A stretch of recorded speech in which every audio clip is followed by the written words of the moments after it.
अपने मन पर काबू कैसे पा। एक बार एक व्यक्ति अपने काम से लौटकर घर आया और साथ में पनीर लाया और अपनी पत्नी को कहा कि आज मेरे लिए बढ़िया पनीर की सब्जी बनाना, क्योंकि आज मैंने बहुत काम किया है और मुझे बहुत ज्यादा भूख लगी है और मुझे कुछ बहुत अच्छा खाना है। उसकी पत्नी कमरे से बाहर आई और पनीर लिया और कहा कि बिल्कुल आप हाथ पैर धोकर तैयार हो जाइए, मैं आपके लिए बहुत ही स्वादिष्ट सा खाना बनाती हूँ। वो व्यक्ति फ्रेश हो गया और टीवी देखने लगा और इंतजार करने लगा सब्जी के बनने का, ताकि वो उसे कहा सके। किचन से बहुत अच्छी खुशबू आ रही थी। वो व्यक्ति बस सोच रहा था कि जल्दी से खाना बन जाए ताकि मैं अपनी भूख को मिटा सकूं। लगभग 1 घंटे के बाद खाना बनकर तैयार हो गया।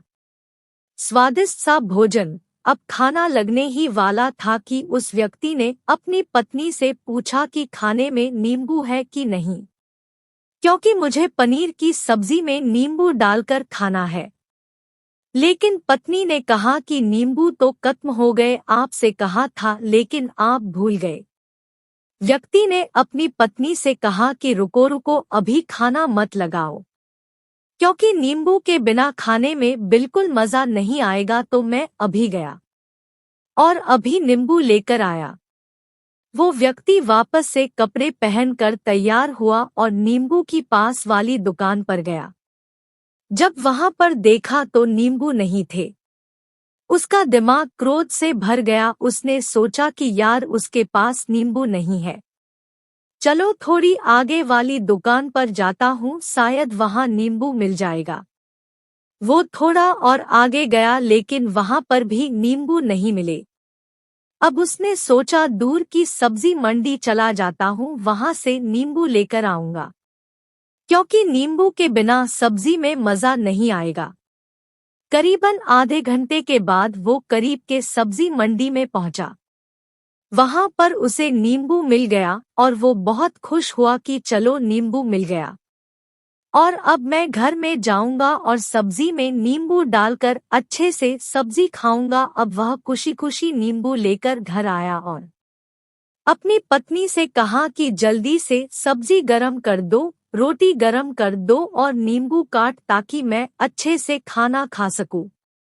अब थाली लगाई गई, सब्जी परोसी गई और नींबू रखी गई। उसकी पत्नी सामने ही बैठी थी और वो व्यक्ति थोड़ी देर के लिए कुछ सोच में पड़ गया। उसके बाद उसने नींबू की प्लेट उठाई और दरवाजे से बाहर की ओर फेंक दी और जोर जोर से चिल्लाने लगा, मैं जीत गया, मैं जीत गया। पत्नी ये देखकर घबरा गई कि कहीं ये पागल तो नहीं हो गए। इन्होंने सारे के सारे नींबू दरवाजे से बाहर की ओर क्यों फेंक दिया।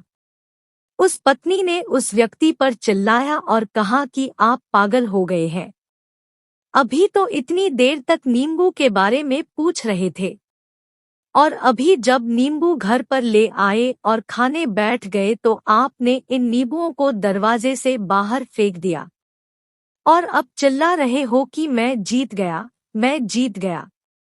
पत्नी पूछी, आप किस चीज में जीत गए, हुआ क्या। अब व्यक्ति खुशी खुशी बैठ गया और अपनी पत्नी से कहा, आप भी बैठो, इत्मीनान रखो, बताता हूँ कि क्या हुआ। आज सुबह से ही मेरी जीत मुझे अपने बस में करने की कोशिश कर रही थी। जब मैंने बहुत काम कर लिया तब मुझे बहुत तेज भूख लगी।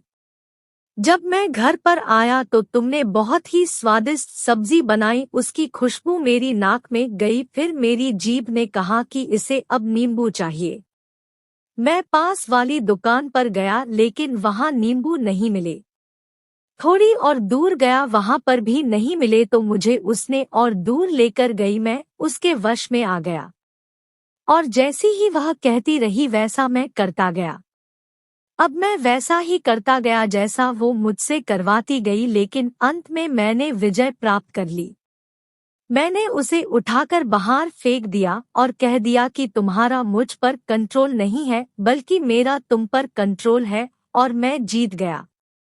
क्या आपको समझ में आया कि कैसे अपने इच्छाओं पर विजय प्राप्त करें? कई बार लोगों को शराब पीने की आदत लग जाती है और उस चक्कर में वो भटकते रहते हैं। यदि एक जगह नहीं मिलती तो दूसरी जगह जाए हैं, दूसरी जगह नहीं मिलती तो तीसरी जगह जाते हैं।